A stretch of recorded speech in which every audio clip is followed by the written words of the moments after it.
al Ejecutivo Federal, fue entregada esta mañana en Los Pinos, sobre algunas medidas que vemos necesarias para reforzar la atención a connacionales migrantes, señaladamente o en específico niñas, niños y adolescentes.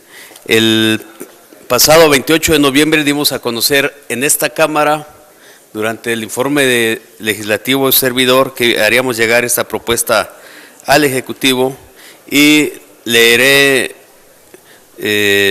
los 7 puntos que le estamos proponiendo, sustentados en el incremento que ha habido muy grande en migrantes que están detenidos en la frontera norte de nuestro país, han sido detectados por el Departamento de Seguridad Nacional estadounidense apenas de octubre a la fecha. En las cifras del Departamento de Seguridad Nacional de Estados Unidos nos señalan que han detenido 46.195 personas a lo largo de la frontera con México, y en el pasado mes de septiembre la cifra fue 39.501. Comparado con lo del año pasado, se han incrementado al menos en 8,000 connacionales en un solo mes. Se resaltan las cifras de este mismo periodo que los niños migrantes no acompañados, la mayoría de Centroamérica, pero una parte importante de México, es de 6.754 frente a 4.943 en el periodo homólogo del 2015. Está comprobado que las propuestas del presidente electo en Estados Unidos, Donald Trump, fueron propuestas que ya está consolidando en propuestas de programas de gobierno, no fueron solamente frases para ganar una campaña, sino que está siendo, en este caso, diría yo, desafortunadamente congruente con lo que propuso a su electorado en Estados Unidos, y desde luego que daña la relación bilateral, pero también daña directamente a las personas que están en Estados Unidos y las que están intentando, y que cada vez son más, cruzar la frontera hacia el norte. Por eso, en el lunes 28, y hoy lo hicimos formalmente con el Ejecutivo Federal, propusimos y proponemos llevar a cabo inmediatamente las reuniones con las ciudades amigas que en Estados Unidos mantienen una relación con el gobierno mexicano. Segundo, realizar campañas de difusión sobre los eventuales riesgos que enfrentarían nuestros connacionales en la Unión Americana y cómo responder de manera personal a ellos. Sabemos que hay una atención jurídica por redes sociales, por internet, de parte de la Secretaría de Relaciones Exteriores, pero ustedes saben que el regreso no es con el iPad en el autobús o en el avión, sino son situaciones muy complicadas para los connacionales y tienen que reforzar estas medidas. Tercero, efectuar campañas de sensibilización tendientes a revertir el ambiente de discriminación, odio y xenofobia creado y fortalecido durante la campaña presidencial de Donald Trump. Cuarto, ajustar los actuales programas de atención a migrantes, tales como Programa Paisano, Programa Diputado Amigo, Diputada Amiga, para brindar información y orientación ante eventuales deportaciones masivas. Quinto, establecer medidas emergentes de orientación y atención jurídica en los cruces fronterizos de México con Estados Unidos. Sexto, prepararnos para recibir a los connacionales que eventualmente regresen al país, anticipando acciones entre las cuales deberán contemplarse el empleo, la vivienda, la educación, la salud, la alimentación y su integración a la comunidad. Y séptimo, las medidas de atención en los consulados, especialmente aquellas dirigidas a niños y adolescentes. Solicitamos en el 28 del Ejecutivo que nombrara inmediatamente al encargado de coordinar estas medidas. Afortunadamente el martes vino a presentar al Pleno, por medio de la Secretaría de Gobernación, ya la intención de su nombramiento. Entre otras medidas, solicitamos también que se citara a los especialistas en migración, al cuerpo diplomático en activo o en retiro, para que se tomara y se detallara un plan emergente antes del 20 de enero del 2020, que es cuando inicia en funciones el presidente xenofóbico y racista Donald Trump. Pues les anuncio que estas son las medidas que hemos planteado, hemos entregado formalmente al Ejecutivo Federal y mantenemos la comunicación como legisladores con el Gobierno Federal, también con la Secretaría de Gobernación, para establecer las coordinaciones debidas. La propuesta que presentamos está asignada por el grupo parlamentario del PRD, eso es importante resaltarla, es decir, todo el grupo la está proponiendo en su conjunto. Estamos a sus órdenes. Muy buenas tardes. Gracias. Tenemos una pregunta de Adriana Hernández, de 724. Diputado, buenas tardes. Yo me gustaría preguntarle de otra cosa, realmente. La Asamblea Legislativa ya aprobó lo que es la plusvalía que se quede con el gobierno de las habitaciones, de las casas de los capitalinos, que esta plusvalía pues se quede con el gobierno. Esto ya ha originado pues algunas inconformidades, sobre todo aquí en la Cámara. Se dice, al menos algunos diputados han dicho que desde aquí van a empezar a ver que esa medida no se lleve a cabo porque afecta al patrimonio de los capitalinos. Usted, como integrante del PRD, ¿qué opinión tiene de que la Asamblea aprobó esto y que, a pesar de que Mancera dijo que se tenía que tomar con prudencia esta iniciativa? Bueno, yo vi la noticia hace algunas horas de que el jefe de gobierno había presentado la solicitud de que se retirara esta parte, y desde luego habrá que ver si fueron los compañeros del PRD los que la implementaron. Pues desde luego yo no la comparto, pues es una decisión de los legisladores, pero como legislador también del Partido de la Revolución Democrática no la comparto, sin duda. ¿De inconstitucionalidad desde aquí? No, pues no es una reforma constitucional, no es una reforma a la Constitución Federal. Seguramente en el plano de la Ciudad de México, hasta el propio jefe de gobierno, si no está satisfecho con él, podría iniciar algún procedimiento. Sería él, nosotros no podríamos, porque no es una reforma a la Constitución General de la República. Bueno. Sara Pablo, de Grupo Fórmula. Sí, diputado, preguntarle si ustedes buscarán algún tipo de encuentro con las autoridades federales para esta carta que ya enviaron al presidente Peña, o se quedarán solamente en esta misiva, e insistirle un poco en el tema de la plusvalía. Si no hay un doble discurso, porque bueno, sí Mancera dijo que se retirara la propuesta del constituyente, pero a la vez pues sabemos que los diputados del PRD le impulsan en esta ley de vivienda desde la Asamblea Legislativa y se abre la puerta a esta posibilidad. Si no se está pues ya sumando todo esto a la molestia que hay contra muchas medidas emprendidas por el jefe de gobierno, y si esto pues no les va a afectar. Gracias. Sí, en esta, la primera parte, decirle que comúnmente se pone la carreta adelante de los bueyes. Aquí lo hicimos al revés, así los pusimos adelante. Hicimos el llamado el día 28, que estuvo presente con nosotros el subsecretario de Enlace Legislativo de Gobernación.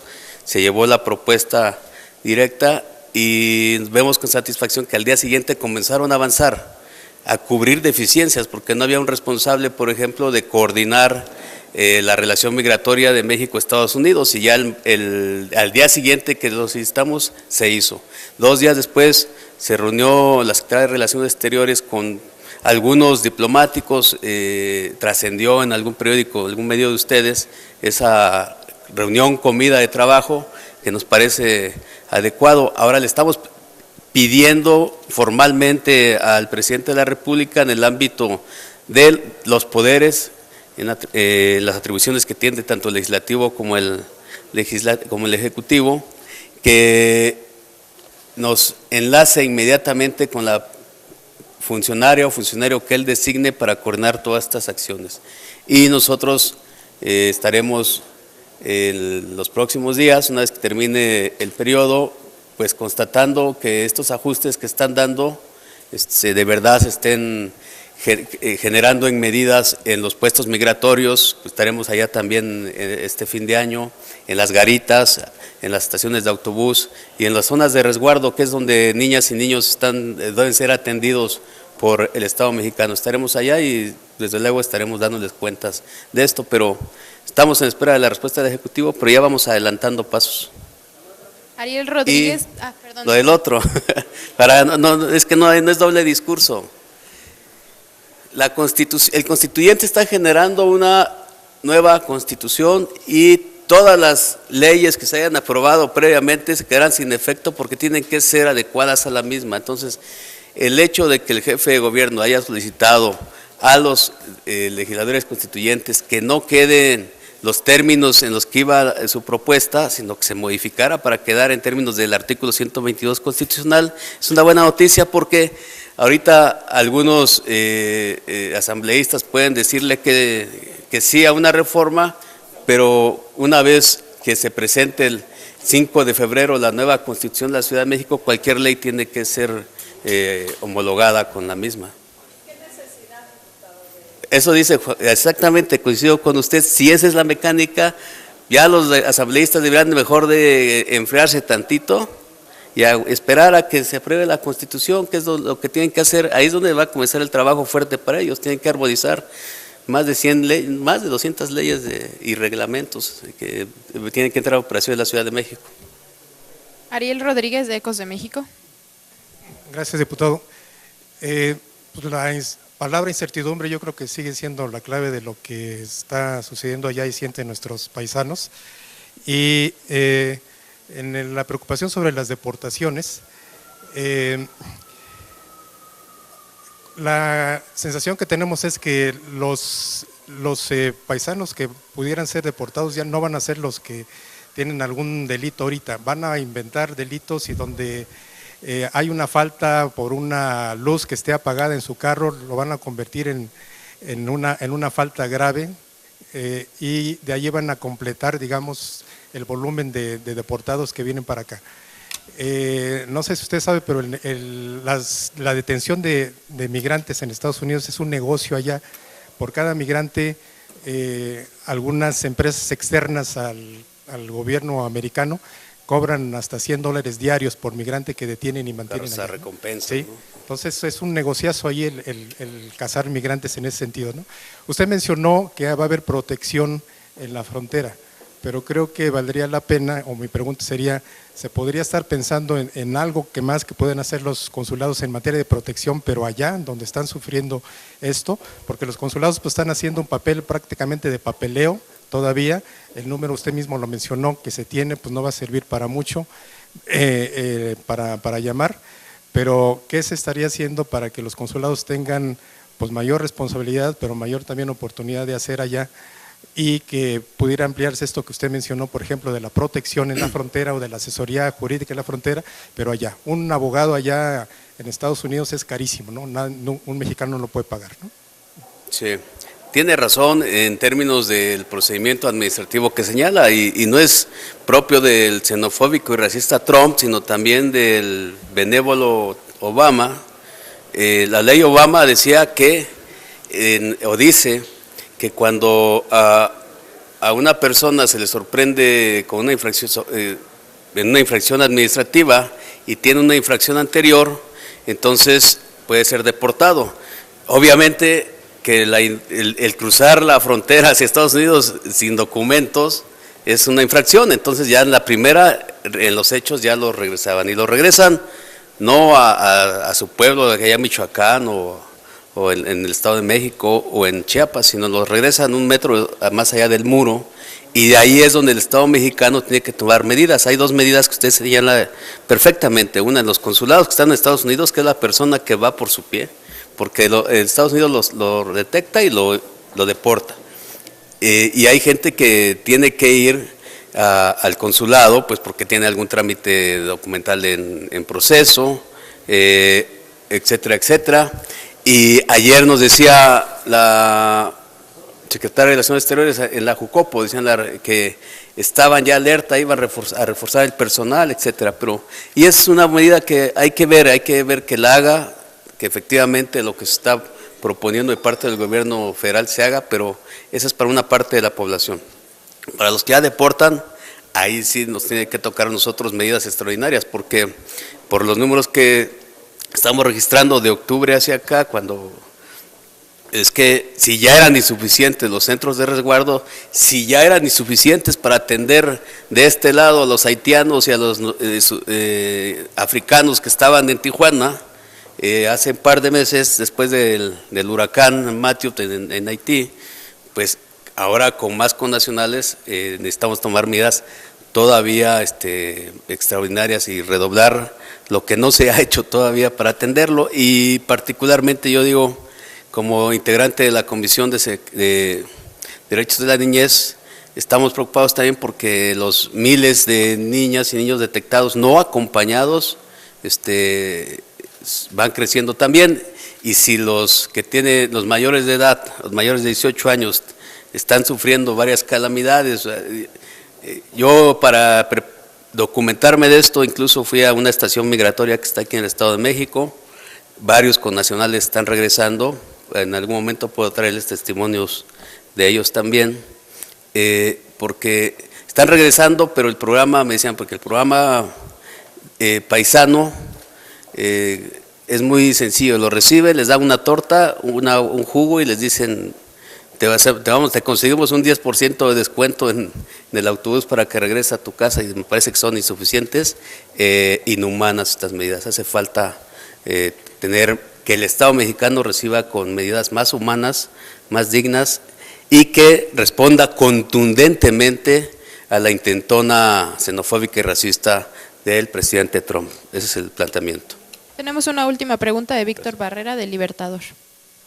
Buenas tardes, diputado. Entre estas medidas existen algunos organismos, como el propio Instituto Nacional de Migración, que tendría que hacer un trabajo y hasta el momento no lo hacen. Al contrario, son los primeros que empiezan a tratar de traficar con los mismos paisanos que regresan, ¿no? Cobrándoles escolta de un lugar a otro para que no les quiten sus dólares, pero ellos se los quitan.